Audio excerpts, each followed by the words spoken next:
شباب اولى ثانوي عاملين ايه الاخبار؟ يا رب تكونوا بخير. احنا النهارده هنراجع على كده الحاجات اللي انت خدتها طول شهر اكتوبر عشان تبقى ان شاء الله داخل امتحان اكتوبر وانت كله في جيبك وتقفل ان شاء الله. ركز معايا، لو ركزت ان شاء الله هتفهم، هتلاقي كل الحاجات ماشيه معاك زي الفل.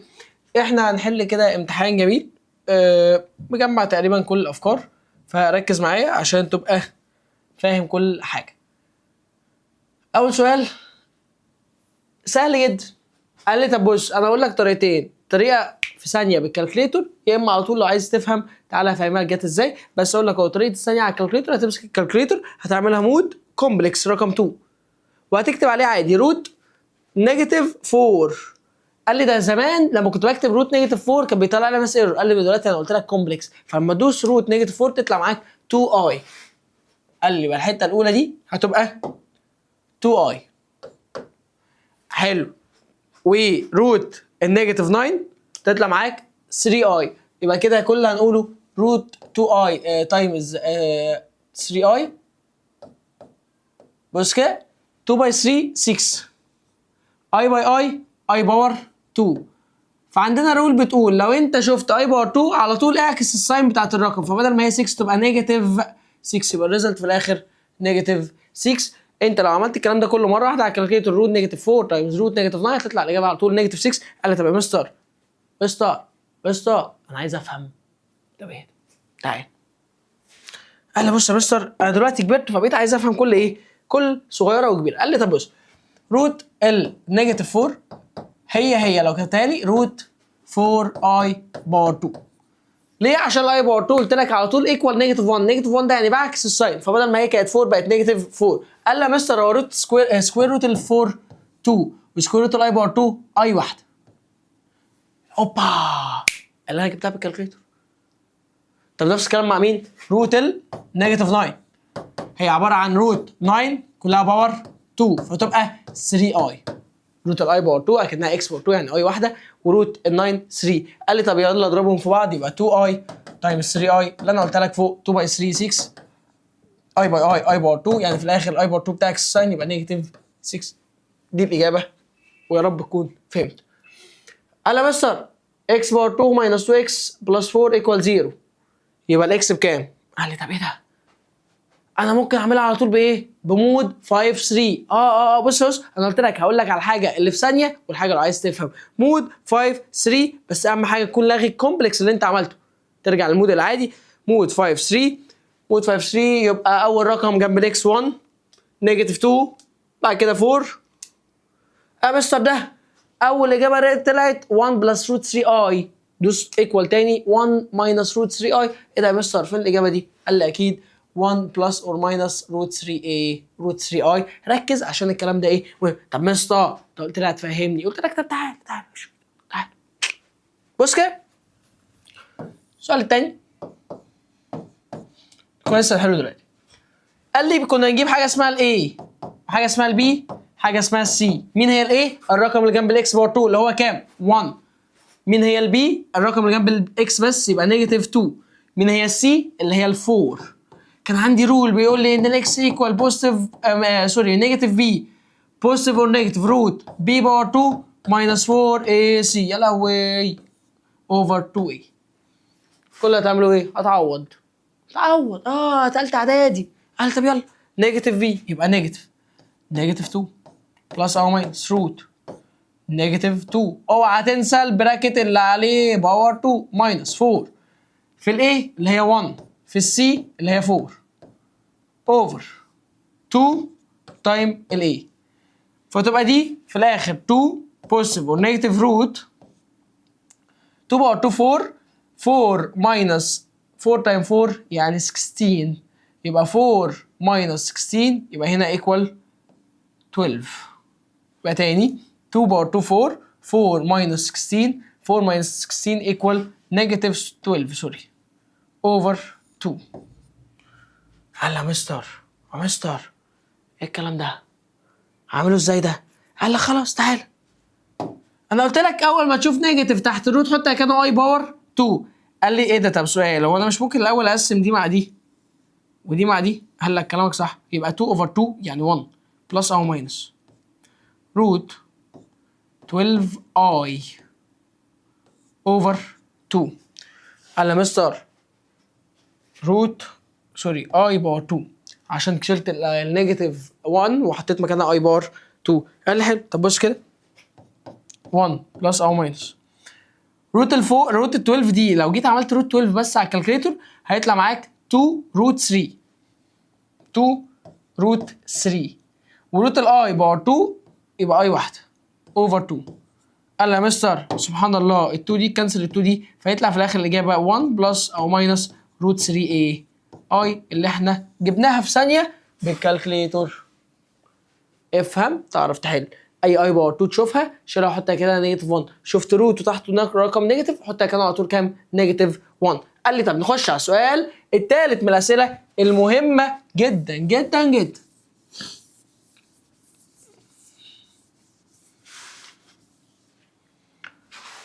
الترينجل تعال نزوم كده شويه. الترينجل ده سيميلر مع الترينجل ده. قلنا لو هما سيميلر يبقى الانجلات قد بعض لكن السايدات في ما بينهم ريشيو ثابته او يقول لك ار بروبورشنال كنت بتاخدها في ثانيه اعدادي. قال طب بص قال لي طب بص كده اهو بيقول لك ايه ان الترينجل اي بي سي سيميلر مع الترينجل اكس واي زد. قال حلو. وبيقول لك اي بي ايكوال 3 اكس واي. عايز اريا الترينجل اللي اسمه اكس واي زد اوفر اريا الترينجل اللي اسمه اي بي سي بكام؟ بص كده يا باشا عايزك تفرق لي ما بين حاجه اريا وبريمتر. البريمتر زي السايدات يعني لو الريشيو ما بين السايدات 3 اوفر 2 يبقى البريمتر 3 اوفر 2 لكن الاريا بتعمل السايدات او بتعمل بريمتر باور 2. تاني السايدات مع البريمتر زي ما هي سايدات مع اريا او بريمتر مع اريا هتعمل البريمتر ده او السايدات دي باور 2. ركز في الكلمه دي. قال لي يا مستر هو مين فوق ومين تحت؟ قال لي هو مين اللي فوق ومين اللي تحت؟ اكس واي زد فوق يعني انا عايز ده على ده ما ترجعش بايدك فاضيه. في هنا كام؟ في 1 يبقى اقسمه على الثلاثه يبقى الاكس على الواي ايكوال اي اوفر اي بي ايكوال 1 اوفر 3. مستر هي دي سايدات صح؟ وانت فوق بتسال على ايه؟ على الاريات. قال لي خلاص يبقى انا هاخد الرقم ده هو بس هعمله باور 2 فرقم باور 2 يبقى 1 اوفر كام؟ 1 اوفر 9. سؤال مهم وخبيث وبيجي دايما في الامتحانات. اثبت يا عم 1 اوفر 9. السؤال اللي بعده مهم جدا انك تفهم الفكره عشان ما تبقاش واحد بتقول كلام وخلاص. If the terminal side of angle of measure angle كام؟ negative 30 in standard position is rotate anti-clockwise 1.5 then the terminal side will be in واحدة واحدة عشان تفهم. قال لي مستر واحدة واحدة عشان عايز افهم. بص كده بيقول لك انت معاك انجل بنيجاتيف 30 يعني ايه انتي كلوكوايز؟ يعني هي كده بوزيتيف ولا نيجاتيف؟ قال لي ايه ده؟ انتي كلوكوايز يبقى كده هي بالبوزيتيف لكن لو كلوكوايز تبقى بالنيجاتيف. حلو. قال لي سؤال يعني ايه لفه مره ونص؟ هي اللفه الكامله كام؟ 360 360 يبقى مره ونص. قال لي ايه ده ركز يعني انت قصدك النيجاتيف 30 دي يا مستر هتزود عليها مره ونص من ال 360؟ قال لي يا ابن اللعيبه عرفت ازاي؟ بص سهله. افهم يا عم ده سؤال كام؟ سؤال 4. بقى سؤال رقم كام؟ سؤال 3. يبقى يعني ايه انا عايز الف الانجل دي مره ونص او التيرمينال سايد ده هو اللي عامل الانجل دي هلفه مره ونص او لفه ونص يبقى هضرب الواحد ونص في ال 360 يبقى كده تعمل ده تطلع الاجابه في ده 510. قال لي مستر الرقم ده كبير وانا عندي الانجل كانت لازم تبقى ما بين الزيرو لحد 360. قال لي خلاص كبير صغره نقص من 360 لكن لو كان بالنيجاتيف انت عايز تكبره يبقى تزود عليه 360. قال لي يعني انت قصدك ايه يا مستر؟ قال لي يعني انا هقول لك ده هتشيل منه 360 تطلع معاك ب بوم بوم بوم طخ طخ طخ 150. يا مستر هي ال 150 دي في انهي كواد؟ قال لي بص كده بسرعه اهو عشان تفتكر. انا هنا 0 او 90، هنا كام؟ هنا 180 270 360. انا كده في انهي حته؟ 150 دي فين؟ دي هنا سكند كواد. يبقى الاجابه دي في انهي كواد؟ في السكند كواد بعد لما لفيت السايد ده لفه ونص. ركز عشان الاسئله دي مهمه، ومهم ان انت تكون عارفها. السؤال اللي بعده.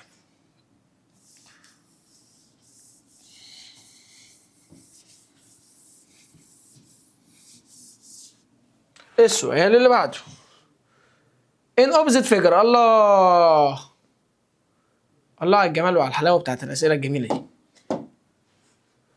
في الشكل الجميل ده تعالى نرسمه هنا يا عم عشان يبقى باين لك اهو. ده كده كده كده، وفي حته كده جوه. دي A C، ادي 4 ودي 6 ودي B ودي A.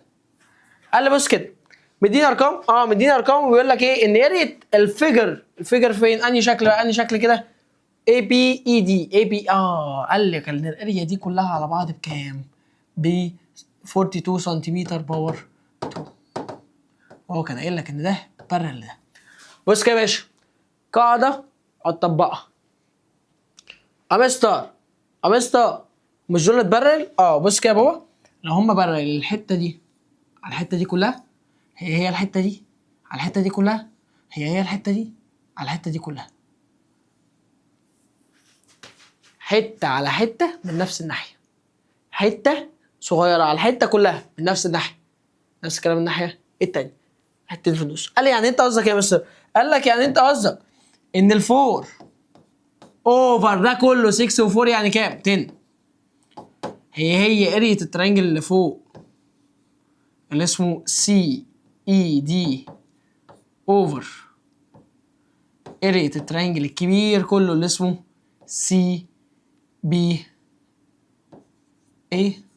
قال لي عرفت منين اصلا ان هم سيميلر؟ ده حرف الزد يا مستر. يا مستر احنا خلاص بينا عارفين. سوري، ده حرف الاف يا مستر. حرف الاف يعني الانجل دي قد الانجل دي، والجميله دي قد الجميله دي، ودي كومن انجل. فانا كده اكون ايه؟ ثبت ان هم سيميلر، واكون خلصت حاجه زي كده، فاستخدمت الحاجات اللي انا بقولها دلوقتي. طب يا مستر انا عندي سؤال، ايه علاقه الاريا باللي انت بتقول لي اني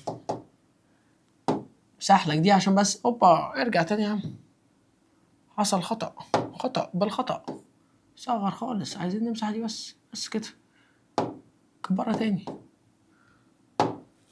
ايه علاقة ان انت بتقول ان السايد اوفر سايد ايكوال الاريا اوفر اريا بان انا مديك الحتة دي بس حتة صغيرة كده، ولا ترينجل ولا اي حاجة؟ قال لي بص كده، بص يا باشا، ده ايه اللي حصل هنا؟ ده اريت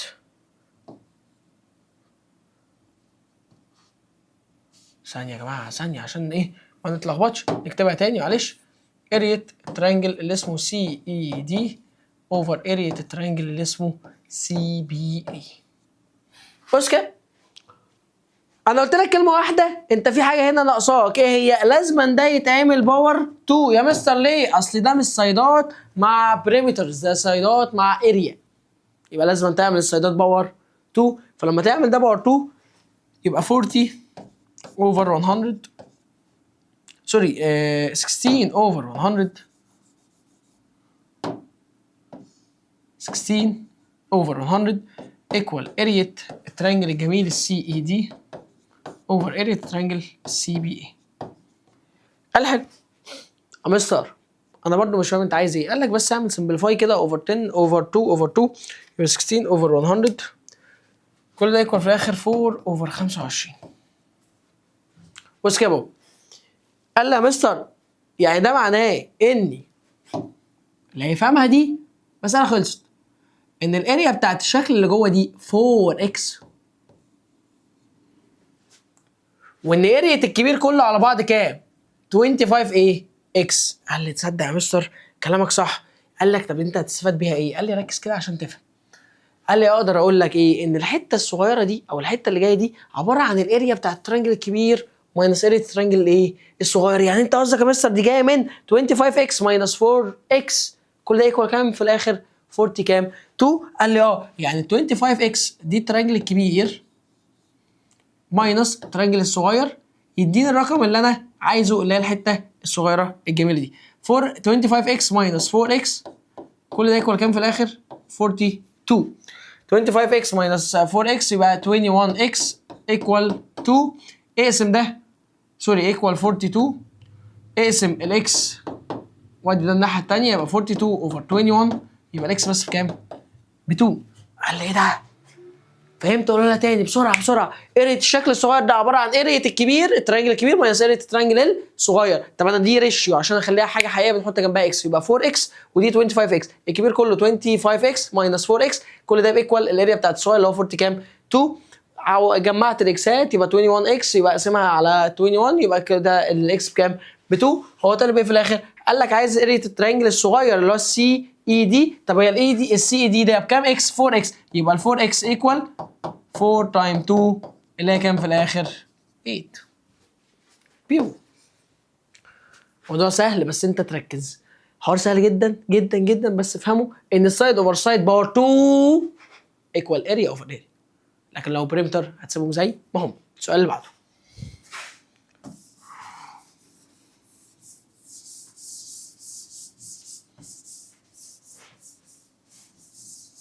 اوبا احنا بنعمل ايه هنا؟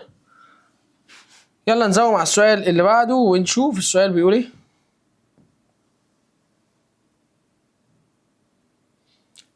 ان اوبوزيت فيجر الشكل الجميل ده اهو. هو طالع في الاخر بي سي عشان تبقى فاهم.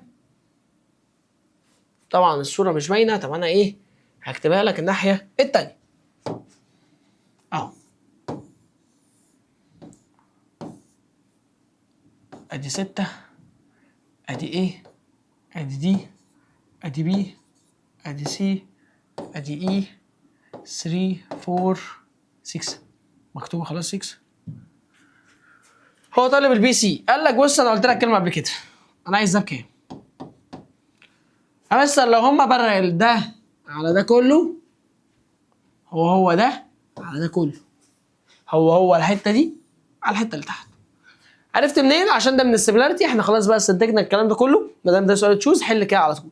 كده لو انت جالك سؤال عادي يبقى الانجل دي قد الانجل دي حرف الاف والانجل دي قد الانجل دي حرف الاف والانجل دي كومن انجل يبقى ده سيميلار مع ده وهنعمل الريشيوهات اللي احنا بنعملها. بس انا بقول لك على طول لو جالك بالطريقه دي اعمل اللي انا بقوله اهو. يبقى ايه دي على اي بي هي الاي اي اوفر اي سي هي الدي اي اوفر بي سي. طب مستر في واحده مش هاجي جنبها خالص. مين دي؟ ليه؟ ما فيهاش حاجه طز فيها خلاص. يبقى الاي اي ب 3 اي سي كلها على بعض 7 ايكوال الدي اي 6 بي سي انا عايز اجيبها.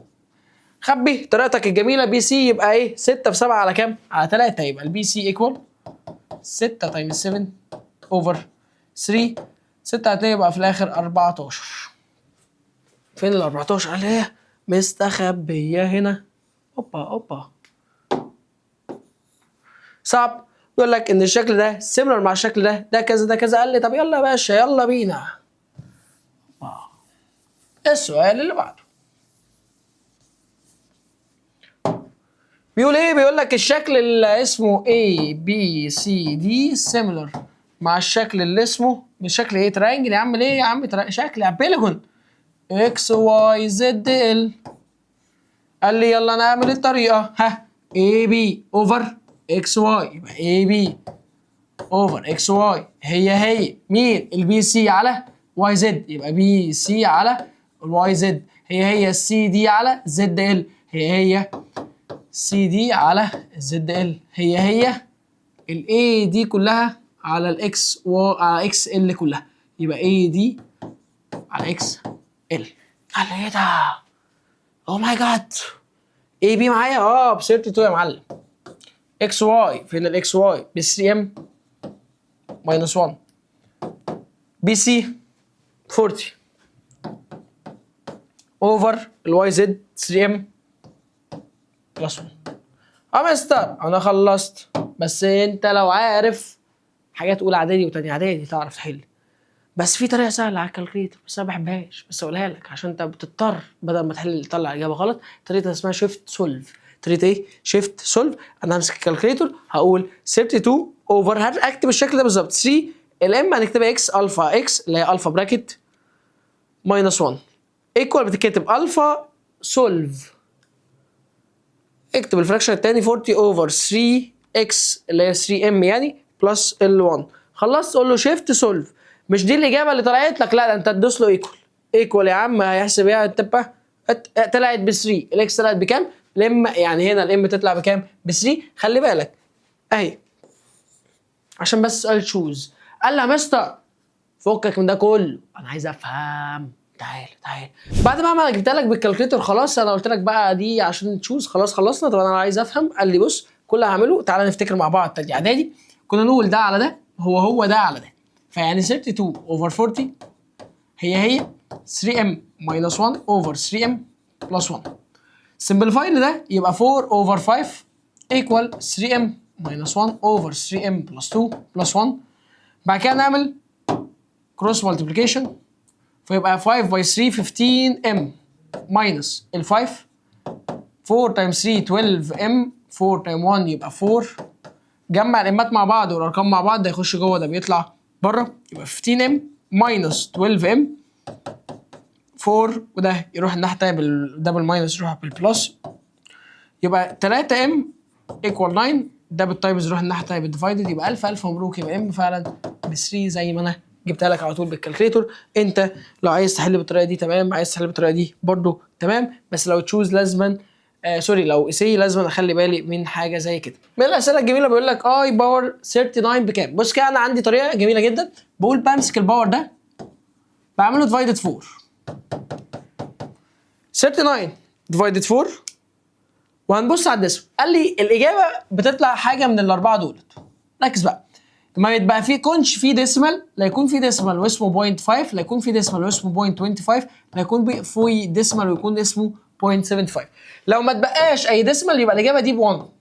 لو اتبقى 0.5 يبقى نيجاتيف 1، لو اتبقى 0.25 يبقى الاجابه اي، لو اتبقى 75 يبقى الاجابه نيجاتيف اي. وانا فعلا لما اقسم ده على 4 يطلع 9.75 يبقى كل ده على بعض بكام في الاخر؟ نيجاتيف اي. اوبا صعب حاجه زي كده؟ طبعا اللي تحته انا ممكن اعمله برده بالكالكليتور وانجز حاله على طول. قال لي انا هعملها بالكالكليتور واخليك تفهم بعد كده هنعملها ازاي. هعمل مود كومبلكس عشان دي اي يبقى مود كومبلكس وهنكتب له 1 ماينس 2 اي، الاي اللي هي الزرار اللي اسمه انج تايمز 1 بلس اي ايكوال. قال لي الاجابه بتاعت ده مفروض ركز كده اللي هيحصل 3 ماينس اي. فالجزء الريل اللي هو الاكس يبقى الاكس دي ب 3، والجزء الايميجن اللي هو الواي المفروض هنا في كام بس مش مكتوب، في نيجاتيف 1 يبقى ماينس 1. يعني المفروض الاجابه بكام في الاخر؟ ب 2. قال لي طب يا مستر انا عايز افهم انت جبتها ازاي. اقول لك طب تعالى بص كده ركز معايا عشان تبقى فاهم. قال لي انا هفك البراكتين. فك البراكتين ازاي؟ يبقى 1 ماينس 2 اي 1 بلس اي. فك طريقتك العاديه خالص، اول في اول، اول في الثاني، الثاني في الاول، الثاني في الثاني. 1 تايم 1 1 1 تايم اي اي 2 اي تايم 1 يبقى نيجاتيف 2 اي، نيجاتيف 2 اي تايم اي يبقى نيجاتيف 2 اي باور 2. قال لي بص يا مستر ال1 ده ينزل زي ما هو، 1 هنا في 1 يعني في جنب الاي هنا دي اي اهي في جنبها 1 1 ماينس 2 يبقى نيجاتيف 1 اي يبقى نيجاتيف اي على طول. يا مستر انت قلت لي اي باور 2 بتغير السالب اللي جنبها يبقى بدل ما هي ماينس تبقى بلس.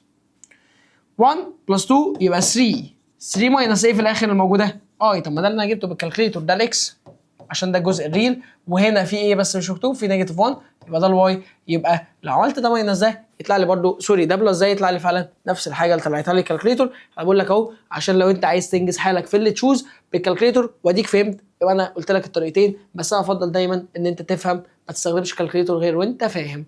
اوكي السؤال اللي بعده.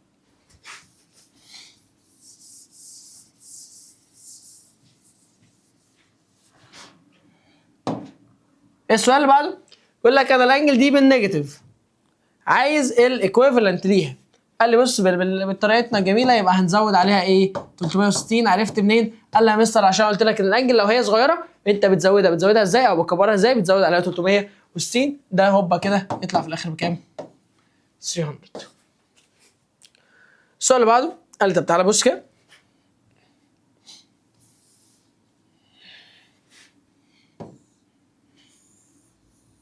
اهو الترينجل جميل ودي حته عامله كده، ودي دي واي، ودي دي اي، ودي 2 7 و7 و3 و3 و9، وادي اي وادي سي، وهنا اي، وهنا الدي، وهنا البي.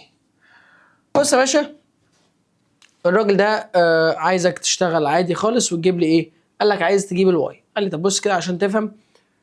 قال لي انا هشتغل مع اني ترينجل، انا هشتغل مع الترينجل الصغير ده مع الترينجل الكبير كله، هشتغل مع الترينجل الصغير مع الترينجل الكبير كله. قال لي بص يا مستر، انا عندي طريقه على طول بقولها لك في الحاله الجميله دي، زي ما قلت لك بالظبط. لو هو بارل احنا بنعمل ايه؟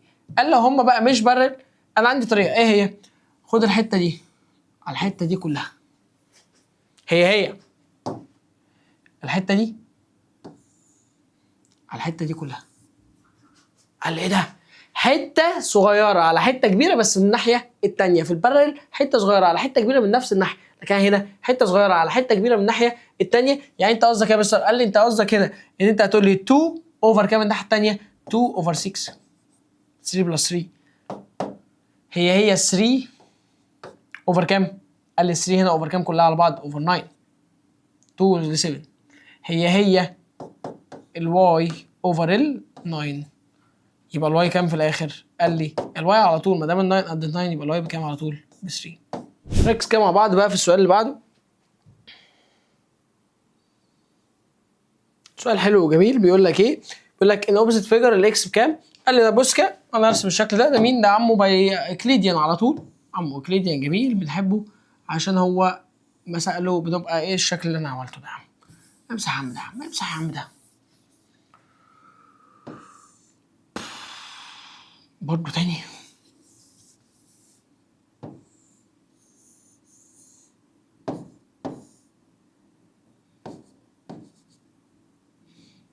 ده مين دي؟ اسمها ايه؟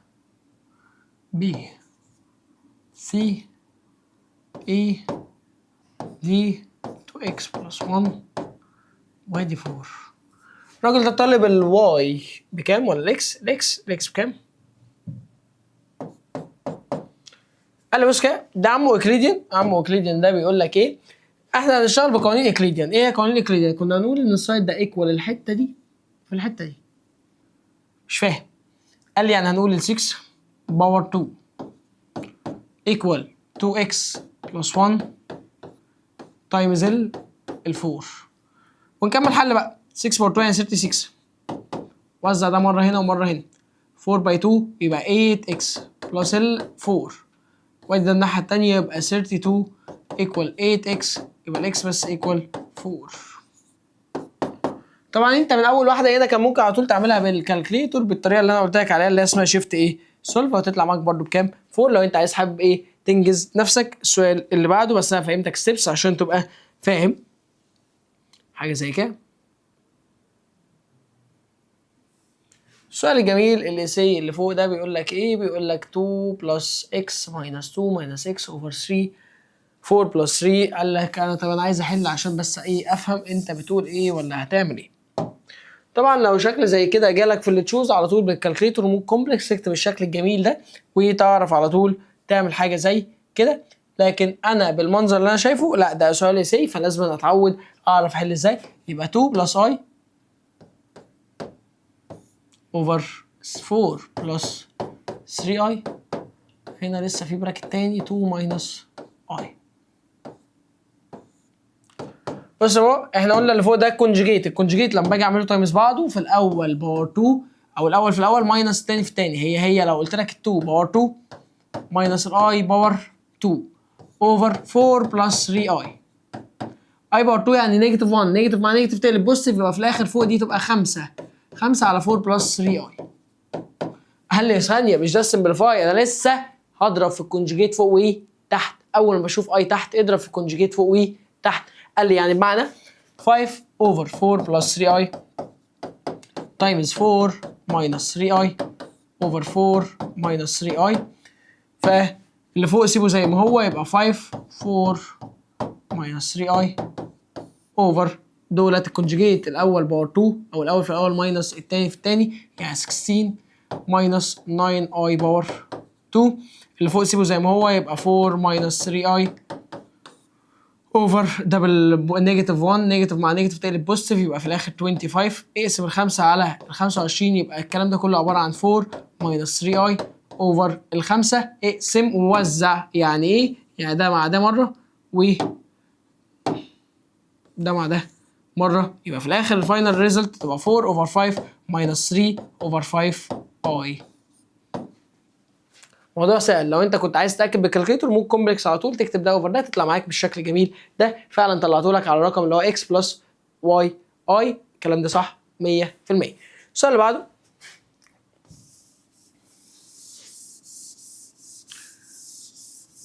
سؤال من الاسئله اللذيذه اللي بيضحك بيها عليا بحيث ان انا اتلخبط.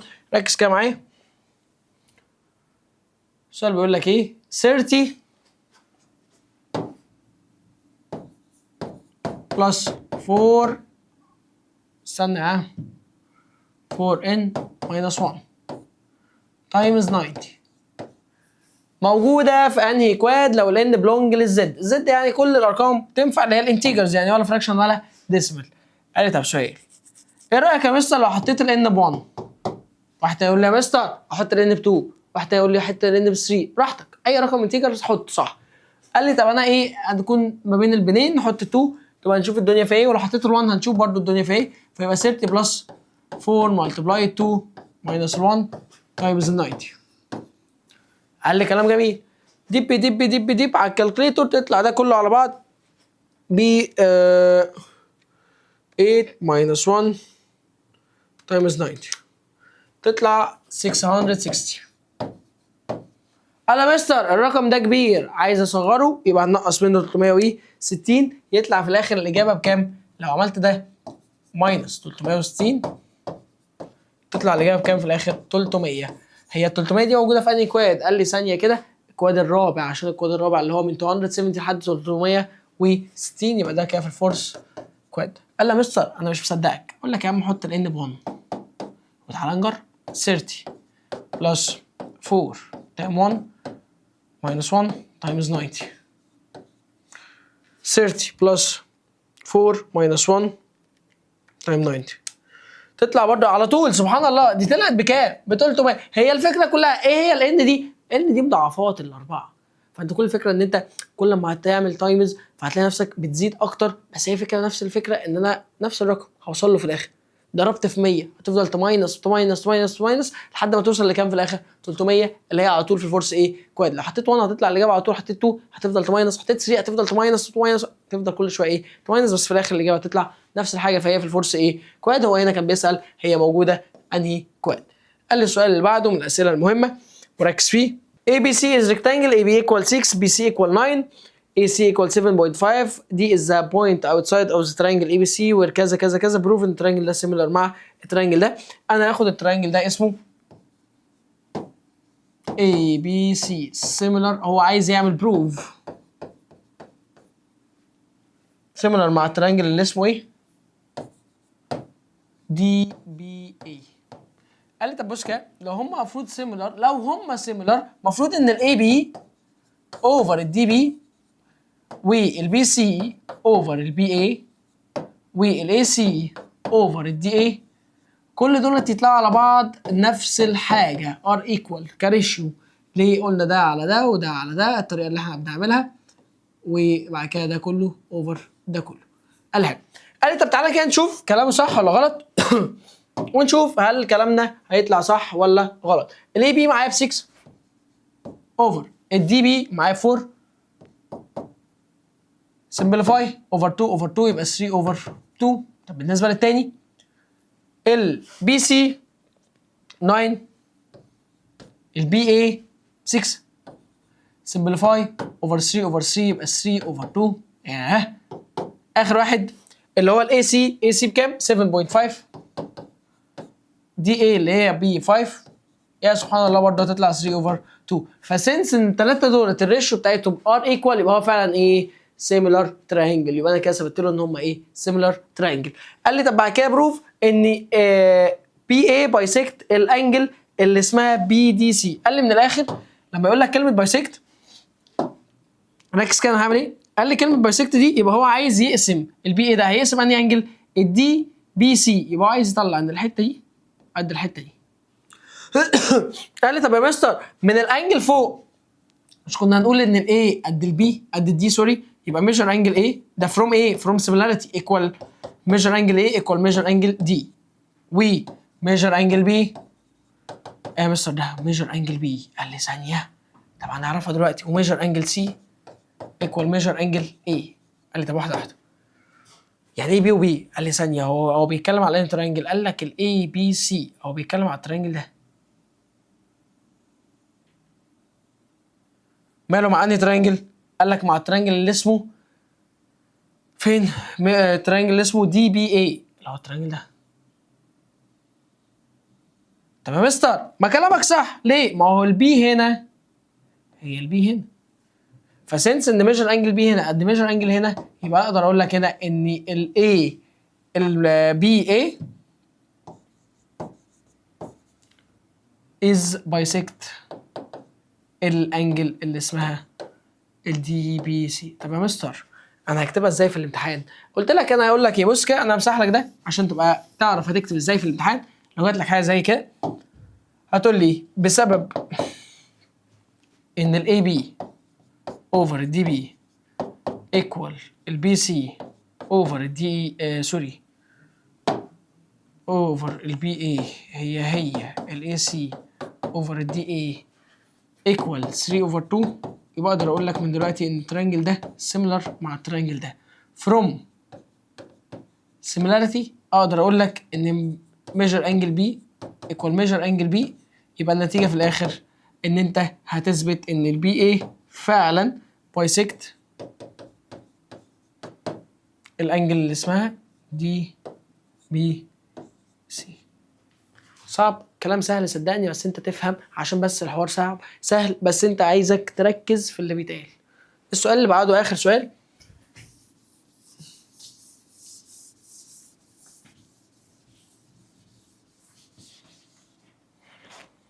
يقول لك A B ودي سي تو كود. قال لي ايه ده كود يعني سيركل؟ او ماي جاد. قال لي طب بص كده ادي سيركل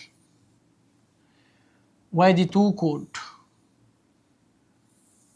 يا مستر انت ايه اللي بتعمله؟ قال لي طب استنى قبل ما تعمل كده وتعيط. قال لي اقرا A B ودي سي ار تو كود مالهم؟ انترسكت مع بعض يعني اتقابلوا مع بعض فين؟ قال لي هما الاثنين اتقابلوا مع بعض في البوينت دي. طب والدي دي موجوده فين؟ قال لي الدي دي موجوده outside ذا سيركل. قال لي يبقى انا اللي انا كنت راسمه دلوقتي صح مليون في المية. ركز بيقول لك ايه؟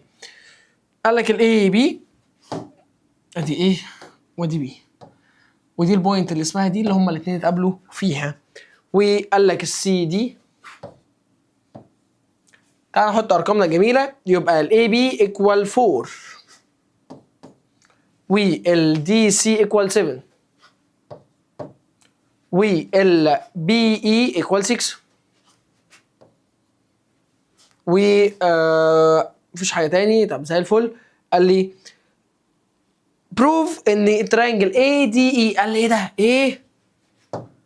ايه دي اي؟ قال لي انا عايز اوصل ما بين ده وده، وده الترينجل اللي هو بيقول لي عليه. طب الترينجل التاني اسمه ايه يا معلم؟ قال لك الترينجل التاني اسمه سي بي اي. سي بي اي يبقى هو يوصل من هنا لحد هنا. قال لي يا مستر ايه ده؟ ايه المنظر ده؟ قال لي هو كل اللي هو عايز يعمله اللي هو عايز يعمل اني، تعالى كده نجرب. هو عايز يعمل ان ده ماله ولا ما فرقت سيميلر مع ده. الله طب خلاص استنى بقى، ده سيميلر مع ده. قال لي يا مستر انا واخد بالي من حاجه، ايه هي؟ ميجر انجل اي. مالها يا معلم؟ قال لي ميجر انجل اي از كومن. يعني كومن انجل ما بين التو تراينجل. قال لي ماذا بعد؟ قال لي ده حاجه من ثالثه اعدادي بتقول لك اوعى تنساني. دي ودي مالهم قد بعض ليه؟ تو انسكرايبد انجل باصين لنفس الارك اللي اسمه بي دي، يبقى ميجر انجل السي ايكوال ميجر انجل الاي. مالهم؟ to inscribed subtended by LBD كارك.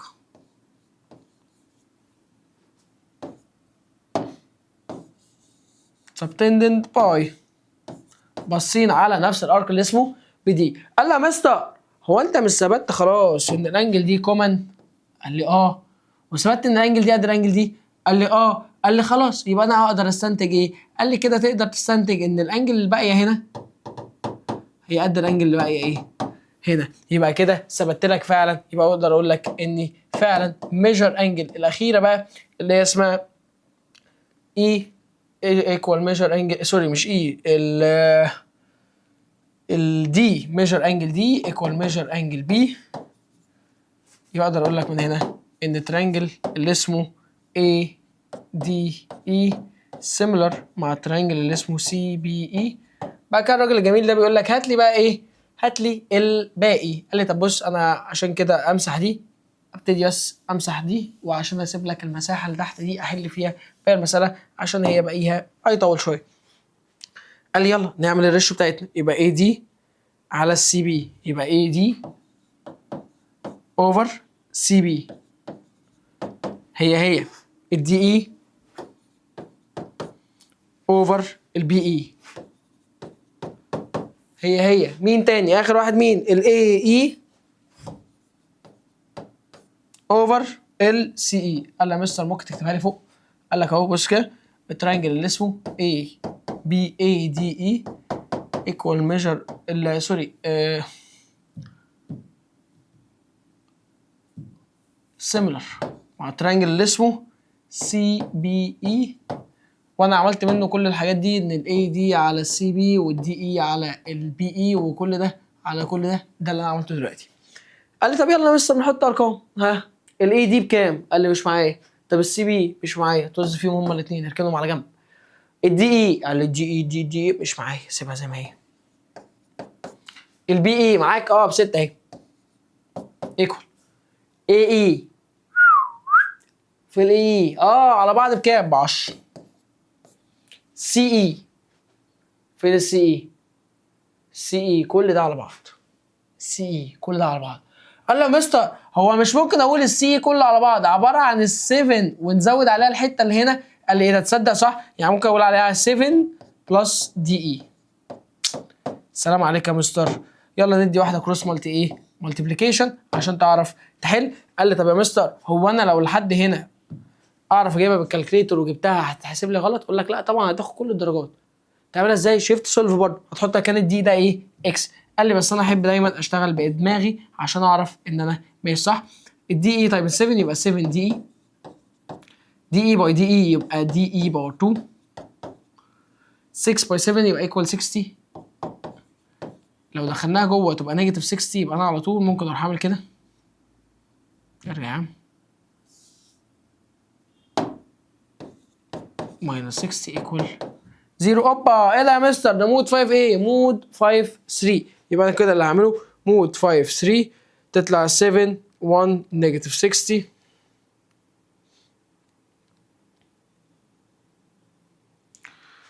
تطلع المفروض الدي اي ايكوال 5 وفي رقم نيجاتيف مش هيطلع معايا. هنعمل كروس مالتيبليكيشن يبقى 7 باي دي اي 7 دي اي ودي اي باي دي اي يبقى دي اي باور 2.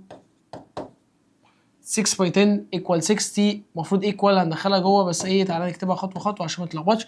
دي تخش جوه تبقى هي بالماينس بس رتبها لي الاول. يبقى دي اي باور 2 بلس 7 دي اي ماينس 60 ايكوال 0. مود 5 3 بعد ما ترتبت 1 7 نيجاتيف 60 هتطلع بالكالكوليتر معاك ان الدي اي ب 5. طبعا هيطلع رقم نيجاتيف مش هاخده معايا. طب انا جبت الحمد لله ان الدي اي دي بكام؟ 5. يبقى كل ده على بعضه بكام؟ يبقى السي اي ايكوال 7 بلس ال 5 ايكوال كام في الاخر؟ 12. رب تكون فهمت. الموضوع سهل بس اهم حاجه انت تفهم كل حاجه وان شاء الله ان شاء الله تخش الامتحان تقفل كل حاجه.